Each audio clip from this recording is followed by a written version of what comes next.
I could hardly sleep, knowing that our youngest and most vulnerable children could be at greater risk if precautionary steps were not taken. This is irreversible damage, permanent damage.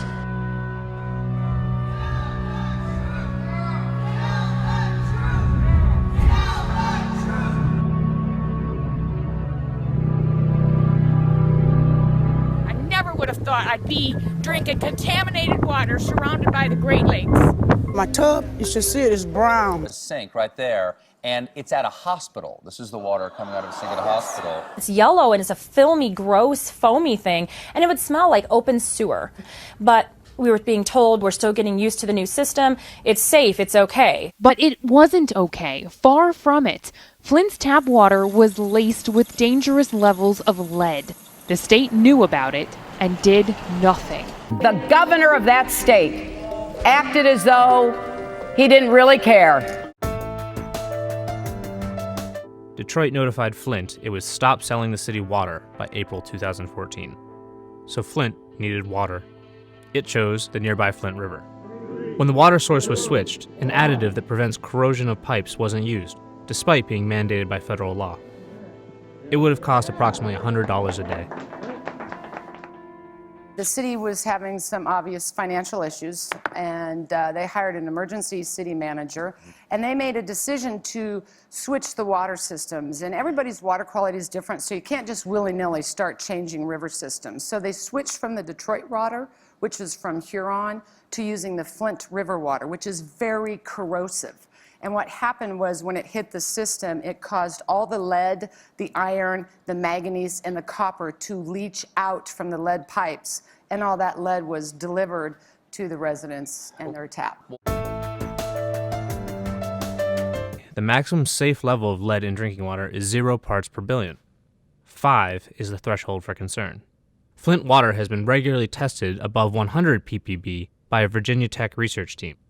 And in at least one home, the team measured above 13,000. 5,000 is considered toxic waste by the agency.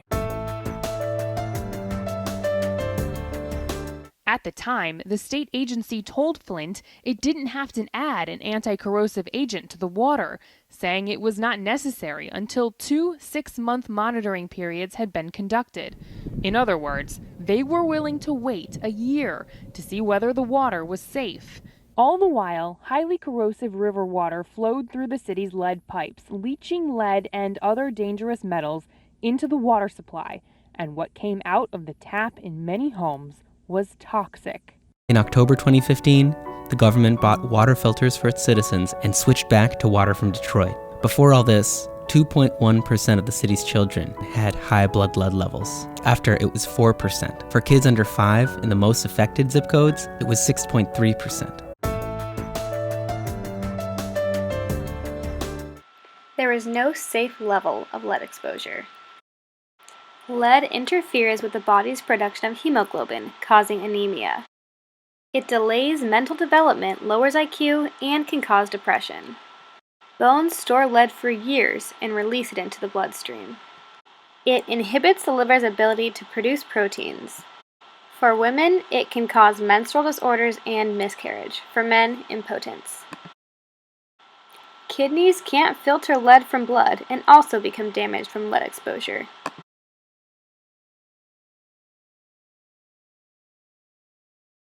The EPA has stated that lead is the most serious environmental health hazard for children under 6 years old in the United States. This is because children's growing bodies absorb lead more quickly and efficiently than adults.